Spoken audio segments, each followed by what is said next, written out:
It's called Census versus NPR, and that's actually a very important document.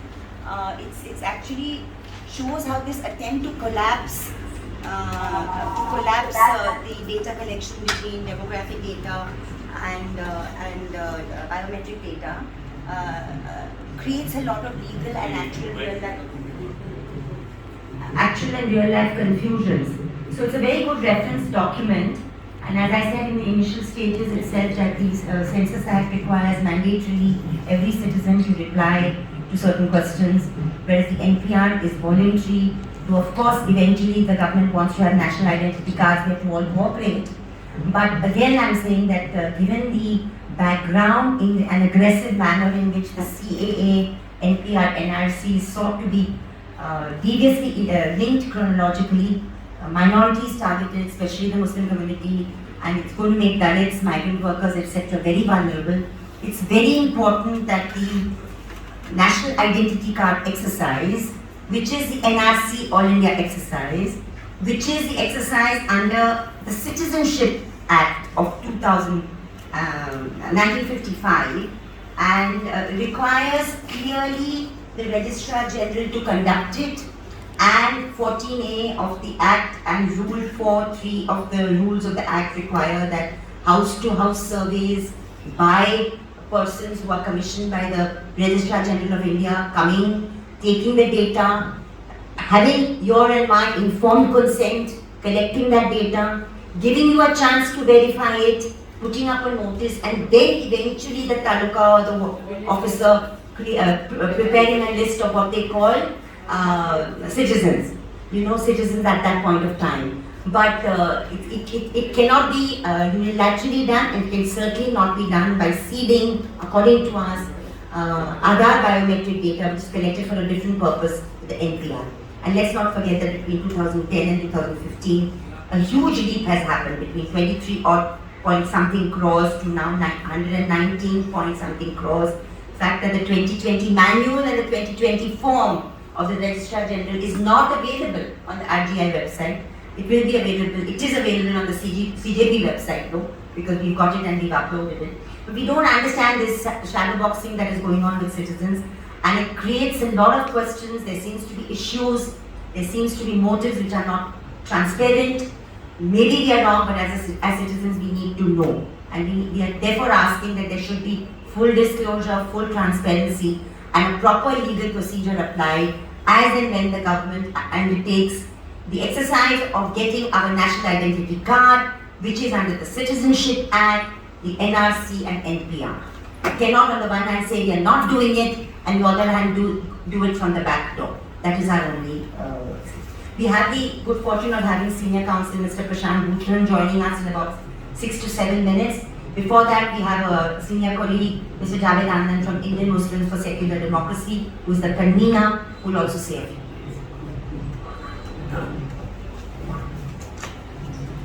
Well, we are in the de facto Hindu Rashtra that we are living in. Virtually every day we are witness to images, sometimes through the quote-unquote mainstream media, and if not there, then at least through the social media. One day it is Meena Road, another day it is a 600-year-old mosque being demolished surreptitiously in Delhi. Another day it is Haldwani. Yet another day it is flag being raised, Hindutva flag being raised, saffron flag on top of a church. Churches being told in certain states to kind of stop, move churches out of the institutional premises, etc., etc. This we are witnessing every day there before our eyes. But now, from what we have heard in the last hour on both the two issues, it looks like simultaneously things are happening behind our backs. So the Home Minister, Mr. Amit Shah, at the time of the CAA being tabled in the Parliament, had said chronology अच्छी तरह से समझ लीजिए. पहले CAA आएगा, फिर NPR आएगा, फिर तो NRC आएगा. अभी लगता है कि वो प्रोसेस भी शॉर्ट सर्किट किया जा रहा है. क्यों सर्वे हो रहा है, क्रिश्चियन से क्यों पूछा जा रहा है, मुंबई के क्रिश्चियन से मराठा रिजर्वेशन के बहाने कि आप कब कन्वर्ट हुए, कहाँ कन्वर्ट हुए, what is the purpose behind this? So I think we must all be very thankful to these all the organizations from Kolkata or Citizens for Justice and Peace, Bombay Catholic Sabha to open our eyes to what is going on. And these are extremely kind of alarming, extremely alarming state of affairs. And we hope that through the media, social media as well, this information is shared as much as possible, so that citizens are made alert to it, and there will be one opportunity in the next 2 months for citizens to give expression to what they think of the government, the RSS-controlled government, in terms of what they're trying to do to us. It's also, this one last thing I want to say in this context is that 2 days after the Ram Mandir consecration in Ayodhya, the RSS chief Mohan Bhagwat made a very interesting statement. We do not divulge our entire agenda at one time. So the agenda unfolds. कुछ बात बाहर से कही जाती है, कुछ जो छुपा के रखा जाता है, कल वो आएगा, फिर उसके बाद वो आएगा. As we are saying from Ayodhya now has become Gyan has become Mathura, then God was when we went to, sorry?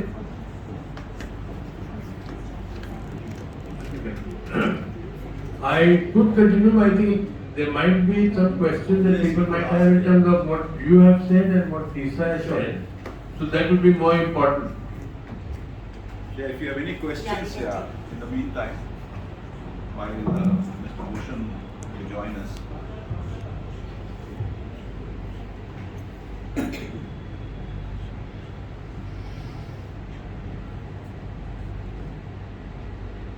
If you have no questions, I would like to carry on for a bit before Mr.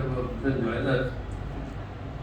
In 1920, when the CAA bill was passed, we had a very unique kind of demonstration across the country for the first time.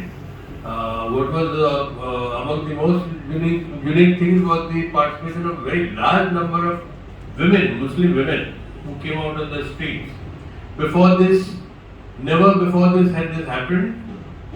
It happened at the time of the triple talaq controversy, when the ulama had asked Muslim women in their burqas to come out. So they came out in their burqas. This time nobody gave a call. In fact, they were trying to advise women to stay quiet and be calm and stay in their homes, etc. When they came out in Shaheen Bagh being the most shining example of that protest. There was Bombay, there were so many parts of the country. And that whole process the government had to answer to, but look at what they did at the end of it. Some of the main activists, some of the activists of that period have been kind of jailed for the last 3 years, 4 years, and the UAPA and all kinds of kind of false, bogus charges. And from the looks of things, we have to start thinking of preparing for another round of agitation nationally. The unique thing also about the protests in the 2019-20 was that while the large number of, in very many cases, the initiatives were taken by Muslims and Muslim women in particular, the images that formed the backdrop of their dissent was not to do with Islam, but it's got to do with the Constitution of India. So there was Baba Sahib Ambedkar debate in the backdrop, there was Mahatma Gandhi in the backdrop, there were preamble of the Constitution being there. So what do we do next time? I mean, when that time will come, we do not know, because the Home Minister said CAA will definitely come implemented before the Lok Sabha election, which has to be in the next several weeks. And the NPR process is happening behind our back, so how that will kind of drama will unfold remains to be seen, but we better start thinking from right away as to where we go from where we are now. Thank you.